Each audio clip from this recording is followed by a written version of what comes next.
अस्सलाम वालेकुम students, my name is Faizan Siddiqui. I am your chemistry teacher. बच्चों, आज का हमारा जो ये थर्ड लेक्चर है सेकेंड ईयर केमिस्ट्री का, तो इसमें हम हाइड्रोजन वाला टॉपिक चल रहा था, हम उसको कंटिन्यू करते हैं।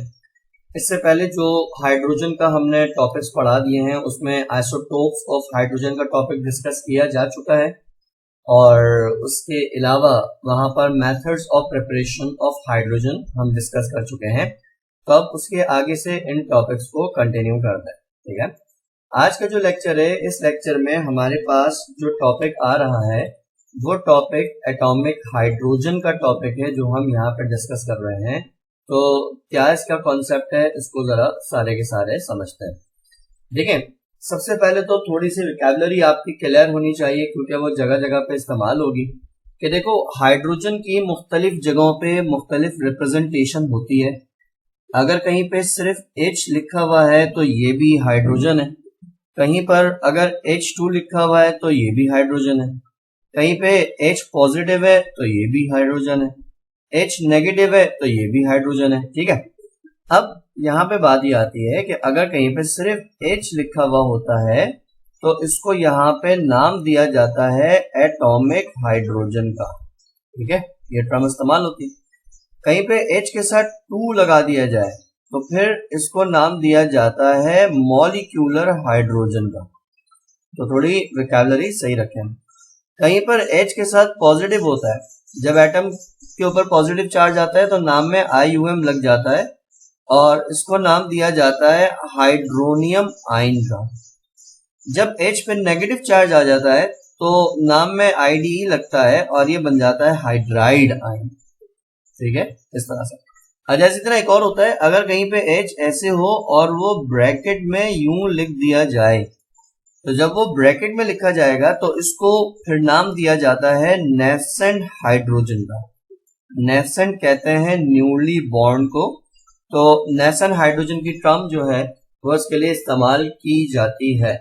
तो atomic hydrogen, molecular hydrogen, hydronium ion, hydride ion, nascent hydrogen, ये सारी टर्म जो है वो इसके लिए इस्तेमाल की जाती है। अच्छा, अब एटॉमिक हाइड्रोजन का कॉन्सेप्ट क्या है? देखो, एटॉमिक हाइड्रोजन कहते हैं हाइड्रोजन के एटम्स को है, लेकिन ऐसे हाइड्रोजन एटम जो हाइड्रोजन मॉलिक्यूल को ब्रेक करने से मिलते हैं वो एटॉमिक हाइड्रोजन कहलाते हैं।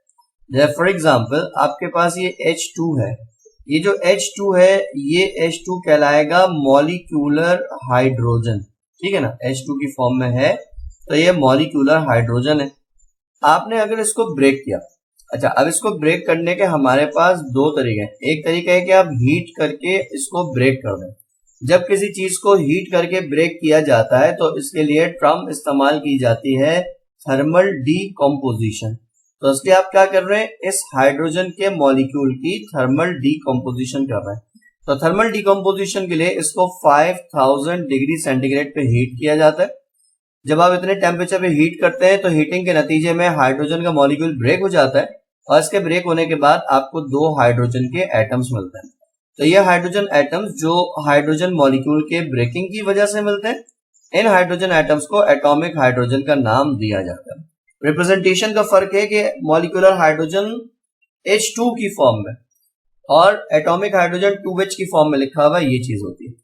अच्छा, ये जो भी प्रोसेस होता है एक एंडोथर्मिक प्रोसेस होता है जिसका के डेल्टा H पॉजिटिव होता है, प्लस 104 किलो कैलोरी पर मोल। ये energy during the decomposition of hydrogen absorb होती है, फिर हाइड्रोजन को डीकम्पोज वहां पे हो जाना होता है। तो बहरहाल इसको प्रिपेयर करने का पहला मेथड ये है कि आप हाइड्रोजन मॉलिक्यूल ब्रेक करें और हाइड्रोजन के एटम्स आपको मिल जाएंगे, तो वो हाइड्रोजन के एटम्स एटॉमिक हाइड्रोजन कहलाएंगे। तो समझ लें कि ये इसकी प्रिपरेशन भी है और ये इसकी डेफिनेशन भी है। हाइड्रोजन एटम को यानी एटॉमिक हाइड्रोजन को प्रिपेयर करने का एक और तरीका है। एक तो ये ना कि आप हीट करके ब्रेक कर दें, जो हमने किया थर्मल डिकम्पोजिशन। एक तरीका ये होता है कि आप इसमें से करंट पास करके इसको ब्रेक कर दें। जब करंट पास करके किसी चीज को ब्रेक किया जाता है तो इसको इलेक्ट्रिकल डिकम्पोजिशन कहा जाता है। तो आप मॉलिक्यूलर हाइड्रोजन की इलेक्ट्रिकल डिकम्पोजिशन करके ये काम कर सकते हैं। अब ये काम होगा कैसे? आपके पास हाइड्रोजन का मॉलिक्यूल है, ठीक है, और आपने क्या किया, इसमें से करंट पास किया। ये चीज याद रखें कि भाई हाइड्रोजन जो होता है उसमें से अगर आप करंट पास करें अगर आप नॉर्मल प्रेशर पे करंट पास करें तो करंट पास नहीं होगा, अगर आप लो प्रेशर पे करंट पास करें तो करंट पास हो जाएगा। तो इसलिए अगर आप इसमें से करंट पास करें लो प्रेशर पे 0.1 टॉर्क से 0.01 टॉर्क, जो कि एक बहुत ही लो प्रेशर होता है, आप इतने लो प्रेशर पे करंट पास करते हैं तो करंट पास करने पे हाइड्रोजन का मॉलिक्यूल ब्रेक हो जाता है, और हाइड्रोजन का मॉलिक्यूल ब्रेक होने के बाद आपको हाइड्रोजन के एटम्स मिल जाते हैं। तो ये जो हाइड्रोजन के एटम्स आपको मिल रहे होते हैं, अगेन ये हाइड्रोजन एटम्स कहलाएंगे एटॉमिक हाइड्रोजन, और ये जो डिकम्पोजिशन होगी ये कहलाएगी इलेक्ट्रिकल डिकम्पोजिशन, क्योंकि आप करंट पास करके मॉलिक्यूल को ब्रेक डाउन कर रहे हैं इस वजह से। ठीक है, तो इसलिए ये चीज याद रखिएगा कि हाइड्रोजन मॉलिक्यूल को ब्रेक करने के आपके पास दो तरीके हैं। आप हीट करके भी ब्रेक कर सकते हैं, और आप जो है वो करंट पास करके भी इसको ब्रेक कर सकते हैं। हीट करके ब्रेक करेंगे तो थर्मल डिकम्पोजिशन कहलाएगा, और करंट पास करके ब्रेक करेंगे तो ये इलेक्ट्रिकल डिकम्पोजिशन कहलाएगा। अंडरस्टूड? अच्छा, इसके आगे हमारे पास यहाँ पे कुछ कंपैरिजन है। वो कंपैरिजन क्या है उसको सारे के सारे समझें। जो कंपैरिजन हम यहाँ पे कर रहे हैं वो कर रहे हैं between atomic hydrogen and molecular hydrogen. ठीक है, तो इनका जरा कंपैरिजन ध्यान में रखिएगा कि किस तरीके से ये यहाँ पर होता है। अच्छा, एटॉमिक हाइड्रोजन और मॉलिक्यूलर हाइड्रोजन को कंपेयर करें तो दो तीन बातों का कंपैरिजन बनेगा, हम उसी को यहाँ पे जरा देख लेते हैं।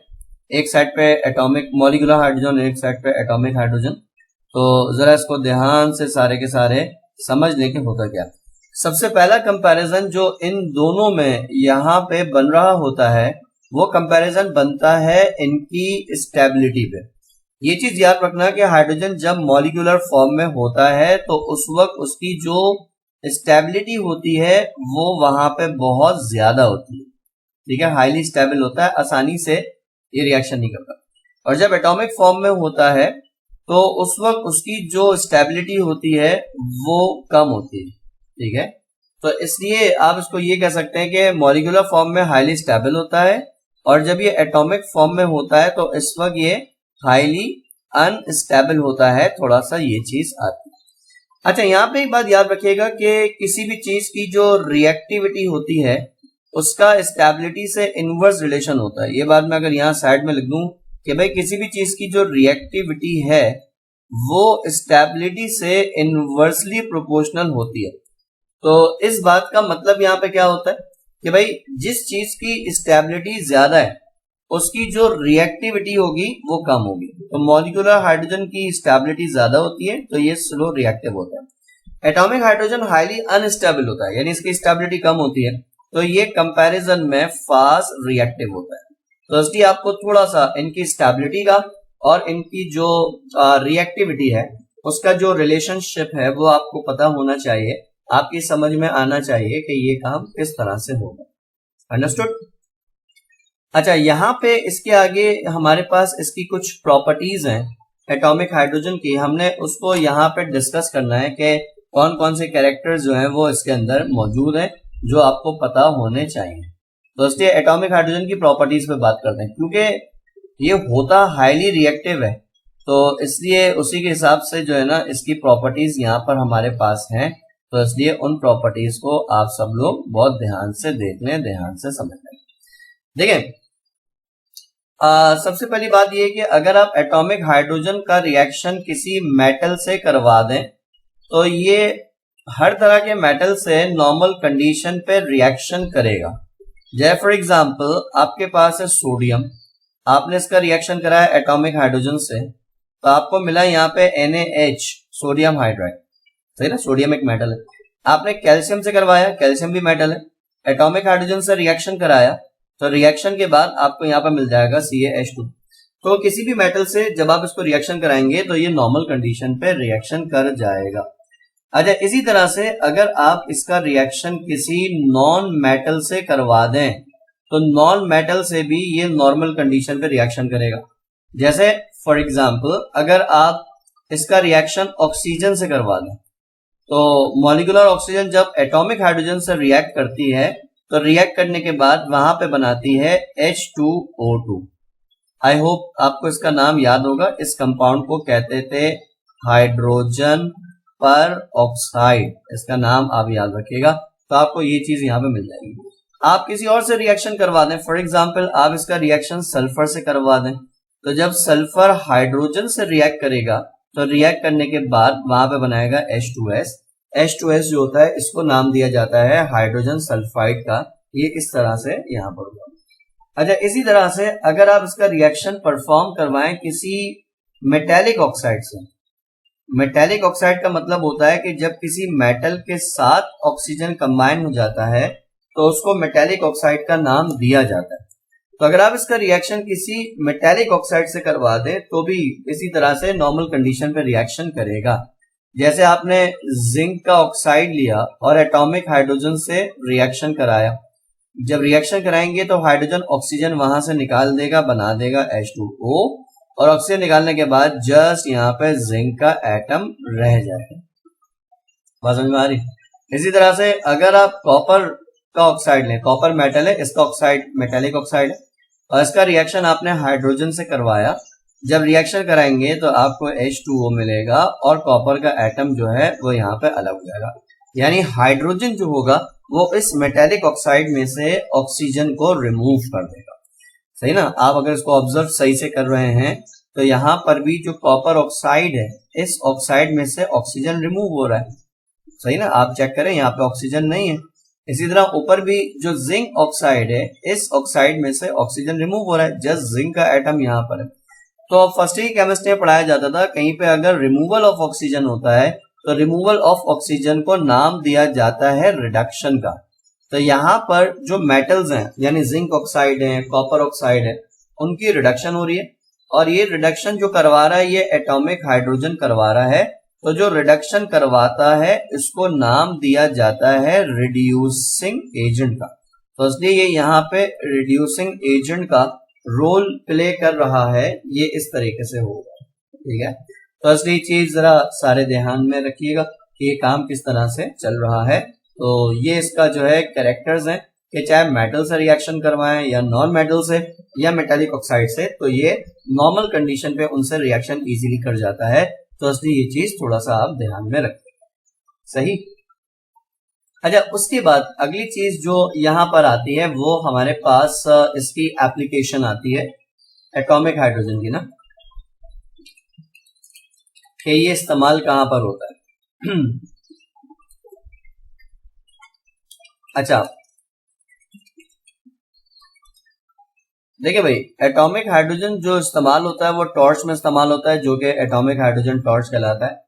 किस तरह का टॉर्च है और क्या इसमें काम होता है, जरा उसको आप सारे ध्यान से यहाँ पे समझ लें।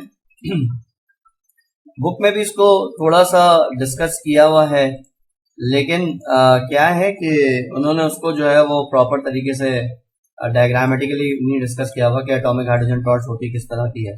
तो जरा आप ध्यान से समझ लेंगे किस तरह की कहानी। देखें, एटॉमिक हाइड्रोजन टॉर्च, पहली बात तो ये कि ये जो टॉर्च जिसकी मैं बात कर रहा हूँ ये कोई मतलब वो लाइट वाला वैसा टॉर्च नहीं है रोशनी के लिए। ये एक ऐसा टॉर्च होता है जो कि वेल्डिंग के जगहों पे इस्तेमाल किया जाता है। गैस वेल्डिंग जो होती है ना, ये उनमें इस्तेमाल होता है। अब ये टॉर्च होता क्या है, इसकी अरेंजमेंट क्या होती है, वो अरेंजमेंट जो है वो आप सारे ध्यान से समझें। इसके अरेंजमेंट कुछ इस तरीके से यहाँ पे होती है कि भाई आपके पास एक इलेक्ट्रिकल आर्क होती है इस तरह की। ठीक है, एक टर्मिनल पॉजिटिव होता है इसका, एक टर्मिनल जो है वो नेगेटिव होता है। सही है। आपने क्या किया कि इसमें से मॉलिक्यूलर हाइड्रोजन को पास किया। अच्छा, अब क्योंकि इस इलेक्ट्रिक आर्क में से हाई वोल्ट करंट पास हो रहा है, तकरीबन 2000 वोल्ट का करंट जो है वो पास हो रहा होता है। जब आप हाइड्रोजन मॉलिक्यूल उसमें से पास करते हैं तो हाइड्रोजन मॉलिक्यूल इलेक्ट्रिकली डीकंपोज हो जाता है। यानी जब वो इस इलेक्ट्रिक आर्क में से पास होता है तो इलेक्ट्रिक आर्क में से पास होने के बाद हाइड्रोजन का मॉलिक्यूल हाइड्रोजन के एटम्स में कन्वर्ट हो जाता है।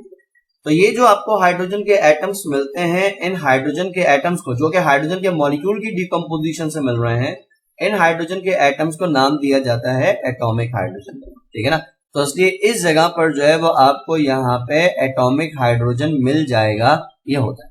अच्छा, अब इसमें हमारा क्या फायदा होता है, अब जरा अपने फायदे की बात को समझें।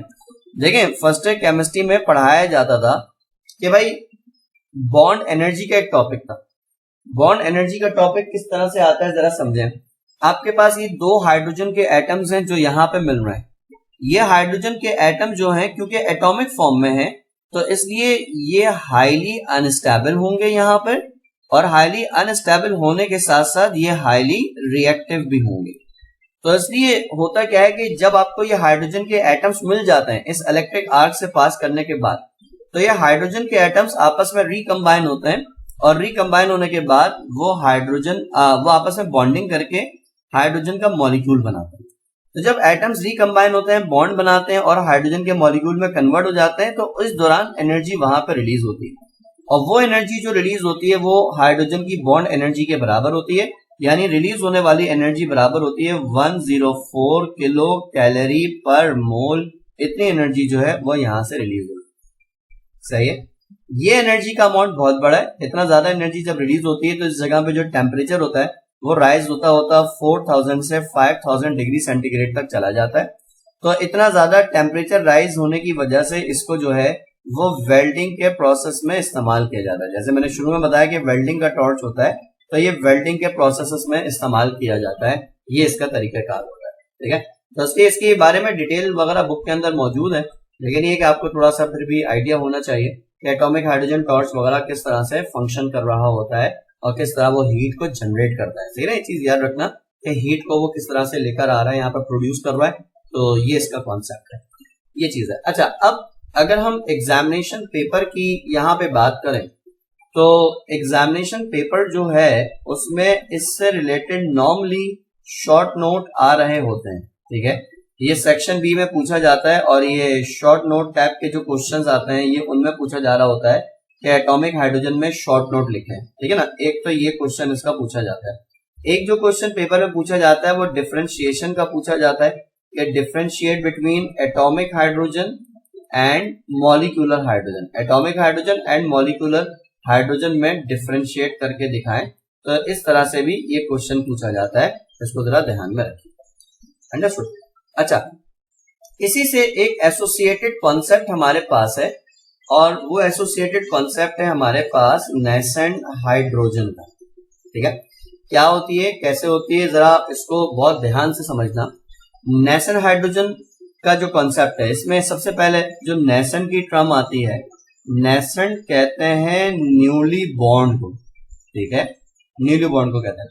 और नेसेंट हाइड्रोजन बेसिकली क्या है, नेसेंट हाइड्रोजन होता हाइड्रोजन का एटम ही है। जिस तरह एटॉमिक हाइड्रोजन हाइड्रोजन के एटम को कहते हैं, तो नेसेंट हाइड्रोजन भी होते हाइड्रोजन के एटम्स हैं, लेकिन ये ऐसे हाइड्रोजन के एटम्स होते हैं जो कि other than decomposition of molecular hydrogen से मिलते हैं। ठीक है, ये चीज जरा याद रखना, other than decomposition of molecular hydrogen से। देखो यहाँ पे बड़ी बारीक सी बात है, इसको समझना बहुत जरूरी है।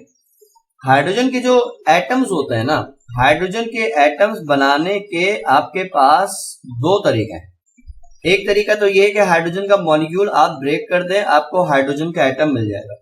दूसरा तरीका ये है कि आप दो मुख्तलिफ केमिकल का रिएक्शन करवाएं और हाइड्रोजन का एटम मिलेगा। जैसे मॉलिक्यूल ब्रेक करके हाइड्रोजन का एटम कैसे मिलेगा, ये मैंने ऊपर लेक्चर में डिस्कस किया, थर्मल डिकम्पोजिशन, इलेक्ट्रिकल डिकम्पोजिशन।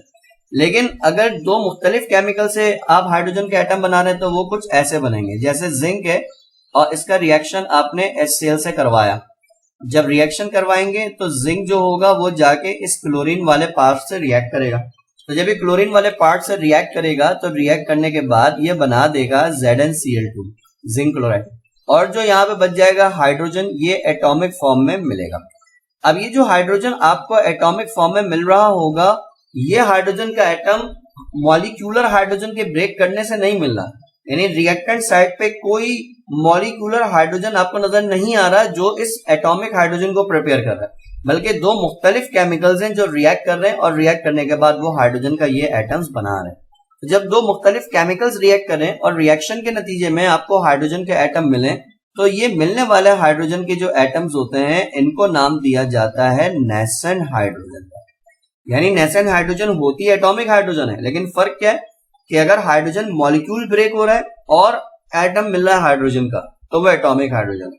और अगर दो मुख्तलिफ केमिकल रिएक्ट कर रहे हैं और हाइड्रोजन का एटम मिल रहा है तो फिर वो हाइड्रोजन एटम एटॉमिक हाइड्रोजन के बजाय नेसेंट हाइड्रोजन कहलाएगा। जैसे फॉर एग्जांपल इसकी एक और एग्जांपल देख लेते हैं। कि भाई अगर आप जिंक का रिएक्शन परफॉर्म करवाएं सल्फ्यूरिक एसिड से H2SO4 से, तो जब रिएक्शन कराएंगे तो जिंक जो होगा वो जाके इस SO4 वाले पार्ट से रिएक्ट करेगा और रिएक्ट करने के बाद वो यहाँ पे बनाएगा ZnSO4 जिसे हम नाम देते हैं जिंक सल्फेट का। ठीक है, अच्छा उसके बाद और क्या होगा, जो हाइड्रोजन यहाँ पे बच जाएगी ये आपको एटॉमिक फॉर्म में मिलेगी। इन हाइड्रोजन के एटम्स को नाम दिया जाएगा नेसेंट हाइड्रोजन का। ठीक है, तो ये इस तरीके से यहाँ पर होगा। तो ये कॉन्सेप्ट यहाँ पे छोटा सा नेसेंट हाइड्रोजन का है। इसको बनाने का एक और तरीका ऑर्गेनिक केमिस्ट्री में पढ़ाऊंगा कि अगर आपके पास कोई अल्कोहल है कोई सा, फॉर एग्जाम्पल C2H5OH, और इसका रिएक्शन आपने सोडियम से करवाया, जब रिएक्शन कराएंगे तो मिलेगा C2H5O, ये जो सोडियम होगा ये जाके इस ऑक्सीजन पे अटैक करके हाइड्रोजन को रिलीज करेगा, तो मिल जाएगा C2H5ONA which is called sodium ethoxide, आपको ये मिलेगा। और उसके अलावा जो हाइड्रोजन है ये आपको एटॉमिक फॉर्म में मिल जाएगा जिसको कि हम नेसेंट हाइड्रोजन का नाम देते हैं। तो नेसेंट हाइड्रोजन जो है ना उसको बनाने के मुख्तलिफ तरीके हैं, तो इसलिए ये चीज याद रखिएगा। लेकिन बेसिक कॉन्सेप्ट ये ध्यान में रखना है कि जो नेसेंट हाइड्रोजन होती है यानी ये जो ब्रैकेट वाली हाइड्रोजन होती है, तो भाई इस नेसेंट हाइड्रोजन में और एटॉमिक हाइड्रोजन में सिमिलरिटी ये है कि दोनों हाइड्रोजन के एटम्स होते हैं। लेकिन फर्क क्या है, नेसेंट हाइड्रोजन वो हाइड्रोजन के एटम्स हैं जो दो डिफरेंट केमिकल्स के रिएक्शन के नतीजे में मिल रहे हैं। ठीक है, और एटॉमिक ये डिफरेंट केमिकल्स हैं, सही है ना। और एटॉमिक हाइड्रोजन वो हाइड्रोजन एटम्स को कहा जाता है जो हाइड्रोजन का मॉलिक्यूल ब्रेक करने के नतीजे में मिल रहा है, जैसा कि हमने ऊपर इसको ब्रेक करके बनाया था, ये इस तरह से हो गया। ठीक है ना, तो ये कहानी थी। जो ब्रेकिंग की बात मैं कर रहा था वो ये थी कि हाइड्रोजन का मॉलिक्यूल है, ब्रेक हो रहा है और ब्रेक होने के बाद आपको मिल रहा है हाइड्रोजन के एटम जो कि इस तरह से होंगे, ये एटॉमिक हाइड्रोजन का है। ठीक है, तो इसलिए चीज जरा ध्यान में रखिएगा बच्चों। इस क्लास में इस लेक्चर तक यहीं तक रखते हैं, इंशाल्लाह अगले लेक्चर में फिर इसके आगे से कंटिन्यू करेंगे। अब जो टॉपिक मैं यहाँ पे स्टार्ट करूंगा वो हाइड्राइड्स का टॉपिक है जो इसके आगे स्टार्ट करूंगा। ठीक है, इंशाल्लाह इसके आगे से देखते हैं। थैंक यू सो मच बच्चों, टेक केयर, अल्लाह हाफिज।